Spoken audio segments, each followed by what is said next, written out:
Lecture 51, Sister Juana Ines de la Cruz.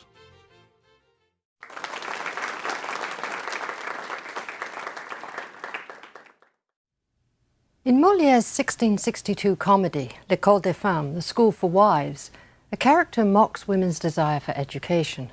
She has no need, whatever she may think, of writing table, paper, pen, or ink. It was, of course, commonplace in the 17th century, and indeed through the 20th century, to think of education and the desire for knowledge as a thoroughly masculine enterprise. It was also commonplace to think of it as a thoroughly European enterprise. In this lecture, however, we will shatter both stereotypes by examining the work of a 17th century Mexican nun whose writings have been available only in the last quarter of the 20th century.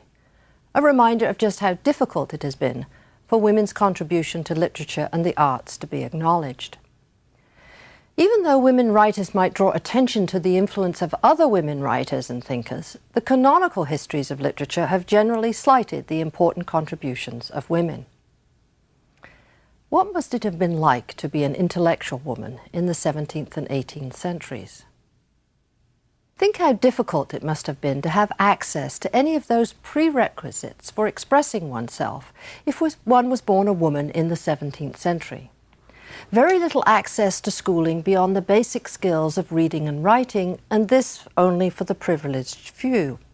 No encouragement by family or mentors or publishers eager for your work. No audience to encourage you to believe in the importance of your work. Despite being a composer, poetess, dramatess, philosopher, Sister Juana Ines de la Cruz, known in the Spanish-speaking world as the 10th Muse, has only recently been included in anthologies of 17th century writing. A reminder that until quite recently, all models of excellence in literature, as in life, came from classical traditions that specifically excluded women. There were, of course, exceptions. In England during the Restoration, women playwrights like Aphra Behn flourished and were able to support themselves on their income. Novelists like Eliza Haywood, whose popularity rivaled that of Daniel Defoe, also lived very well off of her work. In 1694, feminist Mary Astell wrote a serious proposal to the ladies in which she recommended academies to promote their intellectual achievements. But Samuel Johnson, in speaking of the prospect of women preaching, sums up the general attitude to women writers. Like a dog's walking on his hind legs, it is not done well, but you are surprised to find it done at all. Born in 1648 into a society that was even more rigid in its gender expectations than European society, Juana Ines was the illegitimate daughter of a Spanish gentleman who had a wife in Spain, and an illiterate mother whose family was well established in Mexico. She started reading and writing at the age of 3, and when she was 6, she pleaded to be enrolled at Mexico City University disguised as a boy. Refused permission, Juana read in her grandfather's library and found that the most desirable books were in Latin. She therefore mastered the language in 20 lessons. She was sent to an uncle in Mexico City, finally, and there she taught herself literature, science, mathematics, philosophy, theology, and languages.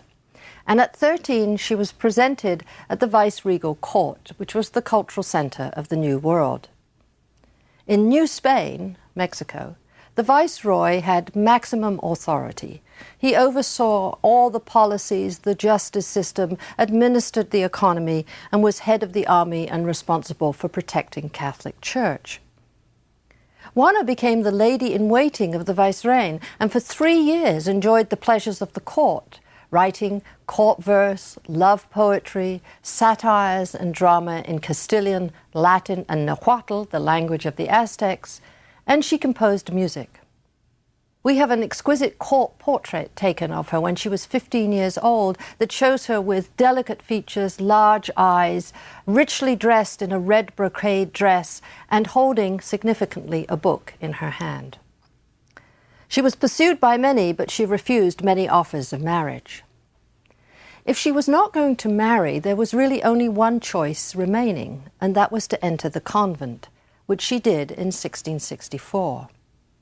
She did not choose the convent because she wished for a life of self-denial and silence. She hoped that she would be able to balance the religious demands and her studies. She said, "And so I entered the religious order, knowing that life there entailed certain conditions. I refer to superficial and not fundamental regards, most repugnant to my nature." Her convent, San Jeronimo, was the most liberal of the orders in 17th century Mexico, and her cell soon became an academy lined with books, filled with musical instruments and scientific equipment. A portrait of her, painted later in her life, shows her surrounded by the more than 4,000 volumes she owned, the largest library in the New World. In 1690, Sister Juana wrote a commentary and refutation of an unorthodox sermon that had been delivered many years before. It was received very well, including by her friend, the Bishop of Puebla, who wrote her a letter in which he qualified his praise of her by telling her that she should no longer waste her talents on secular matters, but comment entirely on sacred matters. It is her response to his letter that we will examine today, discovered only in 1980 and translated for the first time in 1982. Sister Juana had no desire to be just a theologian. She sold her library, her musical and scientific instruments, and she took up a strict religious life, renouncing the use of pen and ink. 5 years later, she died, nursing her nuns of the plague. She was aged 47 years old. Let us now turn to Sor Juana's reply to her bishop's criticism of her work. In 1690, as I said, Sister Juana had been asked by an anonymous superior in the church to write a commentary on a sermon delivered 40 years before by a Jesuit priest. The priest had disputed the claims of St. Augustine and St. Thomas about the nature of Christ's love. This was clearly a very abstruse, sacred matter, but nevertheless, Sister Juana had been asked to write upon it. Her commentary was published without her permission by the Bishop of Puebla, who was a friend. He called it the Athenagoric letter, that is, a letter worthy of the wisdom of Athena. In the bishop's letter to Sister Juana, in which he discusses the Athenagoric letter, he reminds her that she is a nun and that she should therefore focus less on secular matters and more on theological matters. He signed himself with a pseudonym, Sor Filothea de la Cruz. Sister Juana's 1691 reply to this letter is a clear and brave and well-rehearsed and well-researched claim to an intellectual life. We should think of the irony, actually, of a man of the church, the Bishop of Puebla, writing as a woman, writing under the pseudonym of a woman, rebuking a woman who is writing, as it were, as a man, that is like a man, but not under the name of a man, in her work, which is criticism of a sermon delivered by a man of the church. In Sor Juana's reply, she assumes the persona, the authentic persona, of a submissive nun eager to please her superiors. But the range of authorities and arguments that she aligns in support of her argument produce a text that is rich in ironic effect. There is a constant tension between her wishes to defer to church authority and her rage for knowledge, a desire, she says, not for self-promotion, but to understand God. She claims that neither her religious vocation nor her gender bars her from the pursuit of learning. But she recognizes that she has to maintain a delicate balance between the appropriate subservience to church authorities and the use of her intelligence, a balance between God's wishes and her desires. And it is this double-pronged argument, this balanced argument, that produces the considerable ironic effect that I've already mentioned. And I will point out more of those effects as we move through her reply.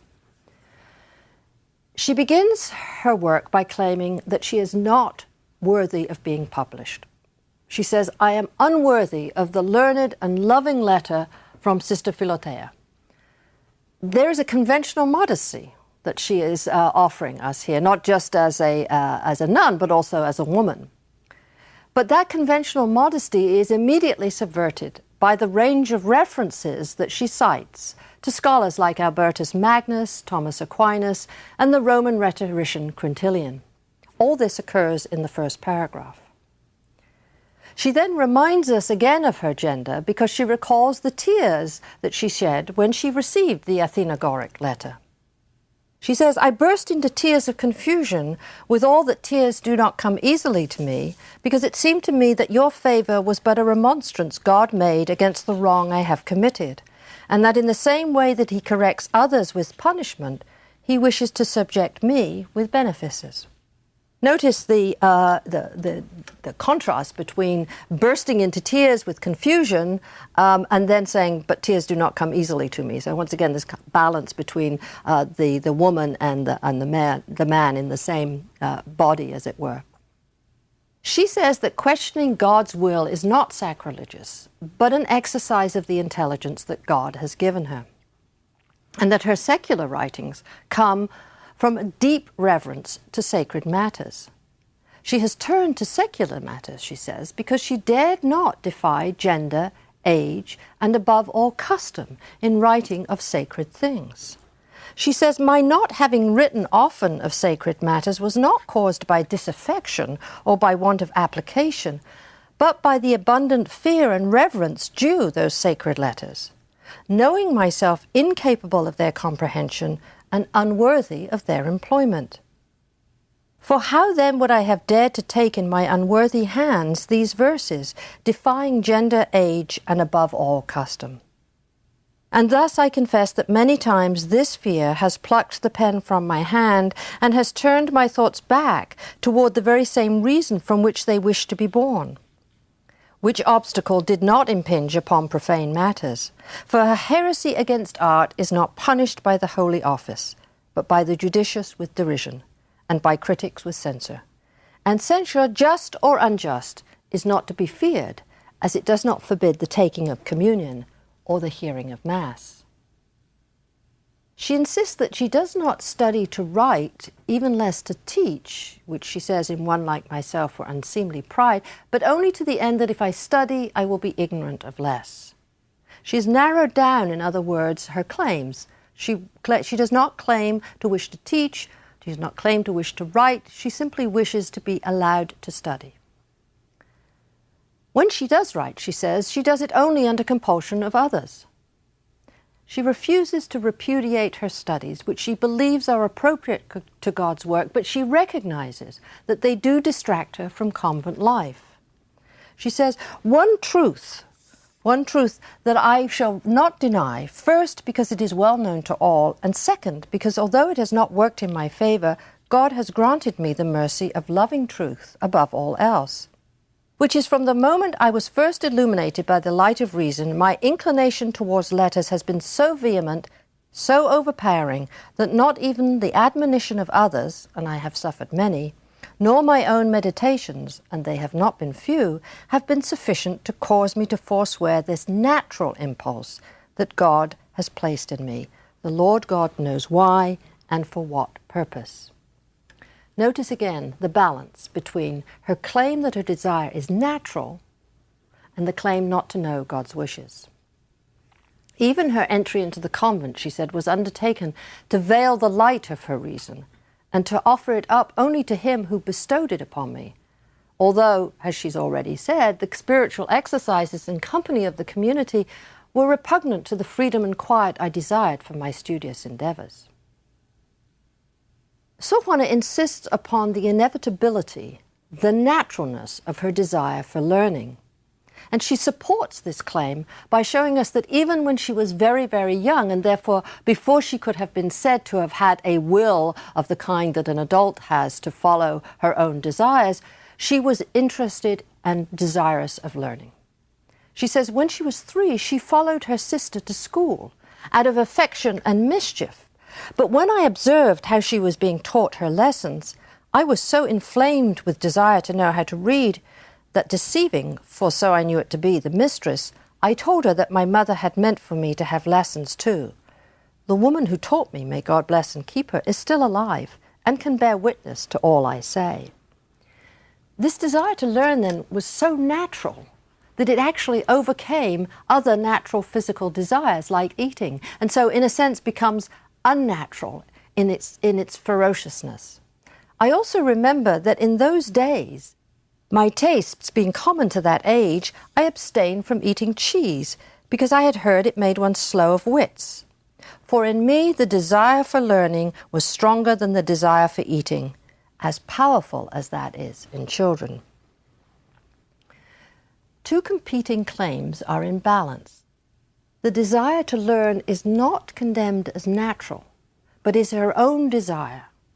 It is the acquisition of more knowledge that becomes unnatural, as it were, in the ferociousness with which she pursues it. The premise, though, of her argument is that her desire to learn is something that is natural.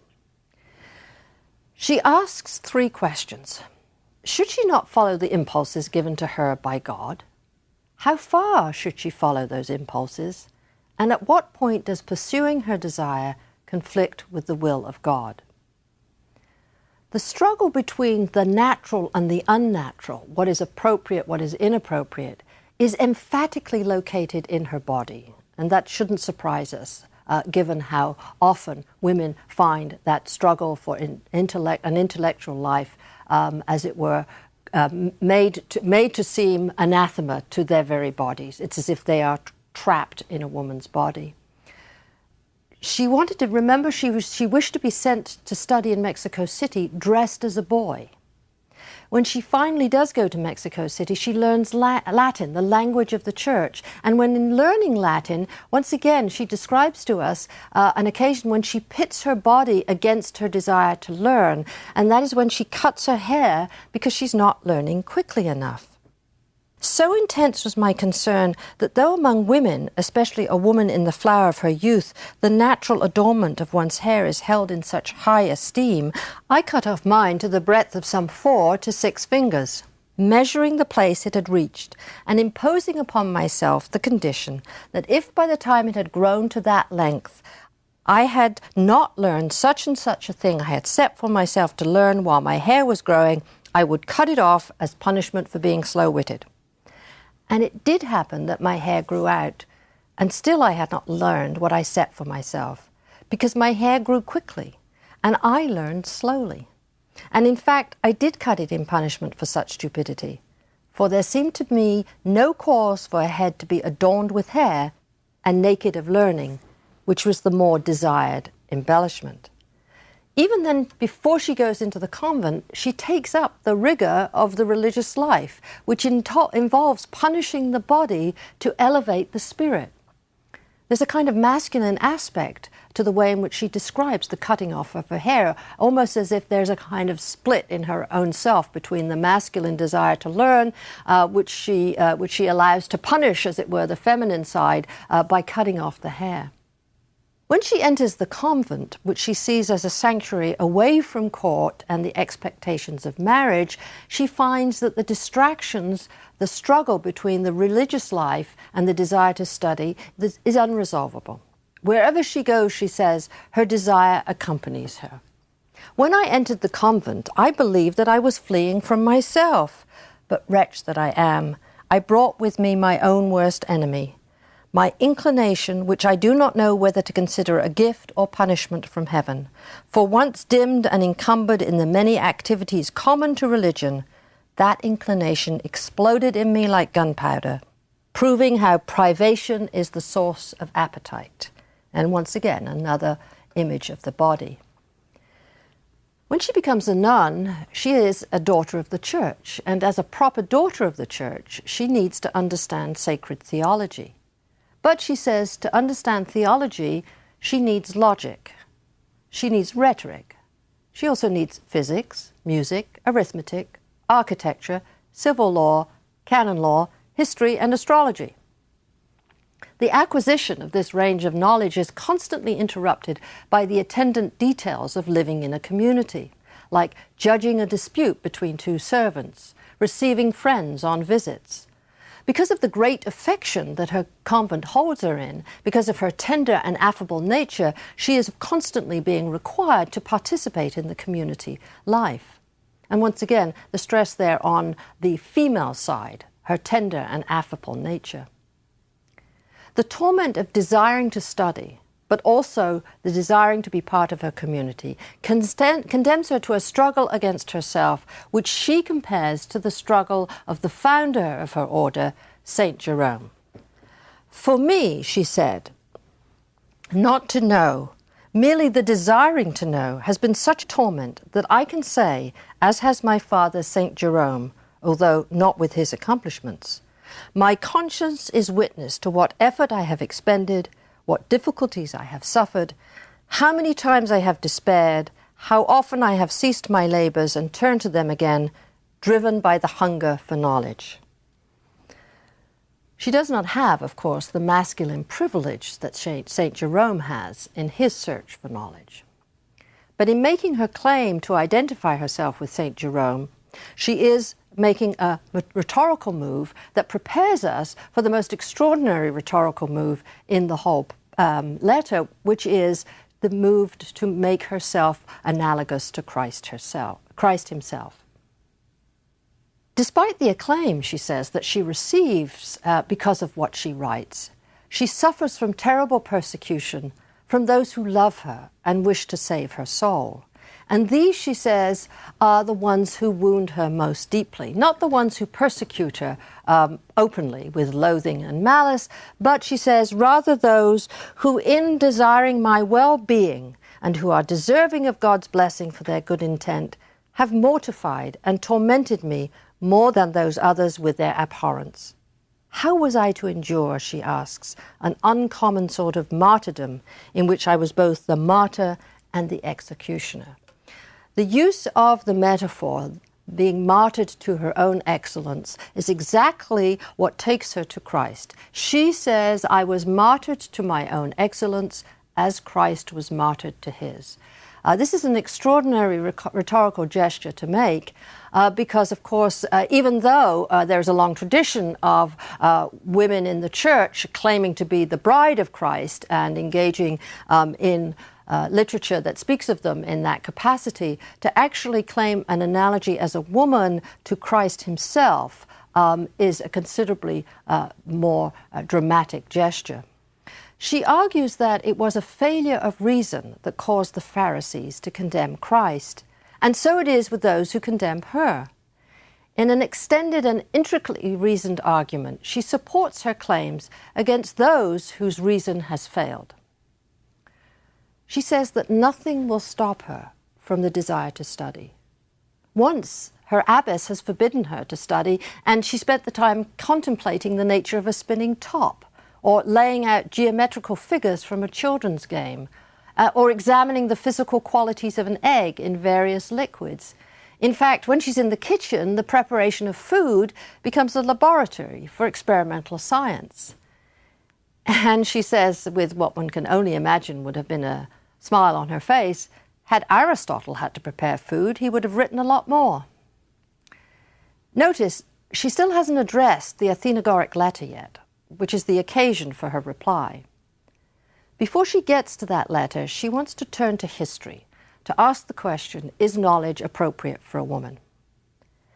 She shows the extent of her learning, and of course, ironically, also the danger that comes with women having learning, that is, they can answer arguments, they can say what they wish to say and support their claims. She shows the extent of her learning by citing from the Old Testament, from classical history, from texts that are well known within the church, as well as citing contemporary women scholars like Christina, Queen of Sweden. She says that the argument against women scholars is not to be applied to those who have the special gift of learning. To deny women just because they are women, she says, is to believe that men are wise just because they are men. All those who are not capable of wisdom, both men and women, should be kept from it. Giving them knowledge, she says, is like placing a sword in the hand of a madman. Why can't older women teach young girls, she says? There's no biblical prohibition against that. Those who say so are ignorant. They are offering an ahistorical reading of the Bible. And she then launches into another lengthy, extended argument in which she supports her position that ahistorical interpretation leads one to the wrong conclusion, thereby demonstrating that her knowledge and her devastating logic makes her a much wiser reader of biblical texts than many foolish men who claim authority only because they are men. She finally gets to the Athenagoric letter itself. She says that this letter was written with the permission of the church. In fact, she recalls that it was written because a superior asked her to write it. And she says there is no prohibition against a woman writing. She had disagreed with a Jesuit teacher, but she says his opinion is not a revelation, and others may disagree with her.